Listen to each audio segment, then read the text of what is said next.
يتذكر الكردي حين أزوره غده فيبعده بمكنسة الغبار إليك عني. يتذكر الكردي حين أزوره غده فيبعده بمكنسة الغبار إليك عني. فالجبال هي الجبال، ويشرب الفودكا لكي يبقي الخيال على الحياد. أنا المسافر في مجازي، والكراكي الشقية إخوتي الحمقى. وينفض عن هويته الظلال. هويتي لغتي، أنا وأنا، أنا لغتي، أنا المنفي في لغتي، وقلبي جمرة الكردي فوق جباله الزرقاء. نيقوسيا هوامش في قصيدته ككل مدينة أخرى على دراجة حمل الجهات، وقال: أسكن أينما وقعت بي الجهة الأخيرة.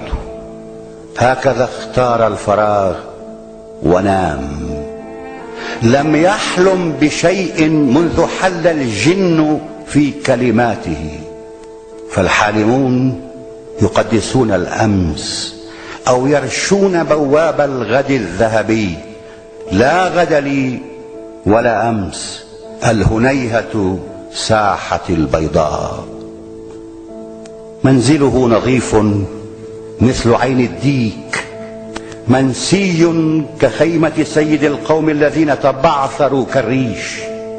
سجاد من الصوف المجعد، معجم متآكل، كتب مجلدة على عجل، مخدات مطرزة بإبرة خادم المقهى، سكاكين مجلخة لذبح الطير والخنزير، فيديو للإباحيات، باقات من الشوك المعادل للبلاغة، شرفة مفتوحة للاستعارة.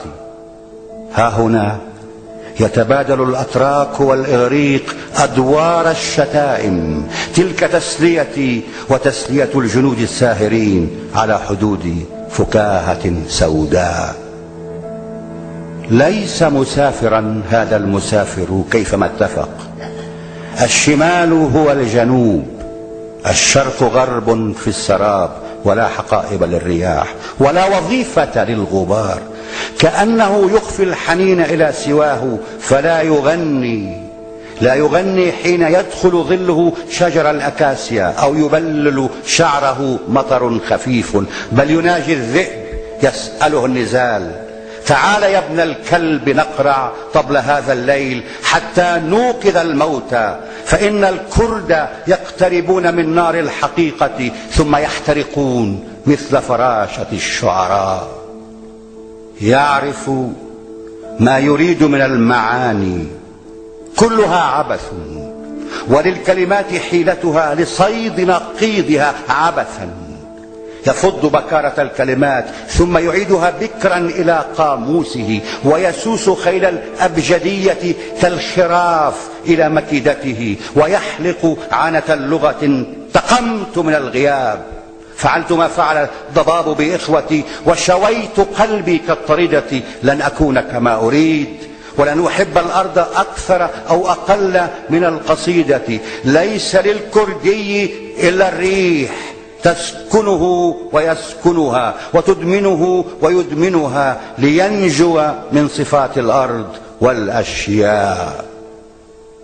كان يخاطب المجهول: يا ابن الحر، يا كبش المتاه السرمدي، إذا رأيت أباك مشنوقا فلا تنزله عن حبل السماء، ولا تكفنه بقطن نشيدك الرعوي. لا تدفنه يا ابني، فالرياح وصية الكردي للكردي في منفاه يا ابني. والنسور كثيرة حولي وحقلك في الأناضول الفسيح. جنازتي سرية رمزية، فخذ الهباء إلى مصائره، وجر سماءك الأولى إلى قاموسك السحري. واحذر لدغة الأمل الجريح، فإنه وحش خرافي. وأنت الآن حر يا ابن نفسك، أنت حر من أبيك ولعنة الأسماء. باللغة انتصرت على الهوية، قلت للكردي. باللغة انتقمت من الغياب، فقال: لن أمضي إلى الصحراء. قلت: ولا أنا. ونظرت نحو الريح. عمت مساء، عمت مساء.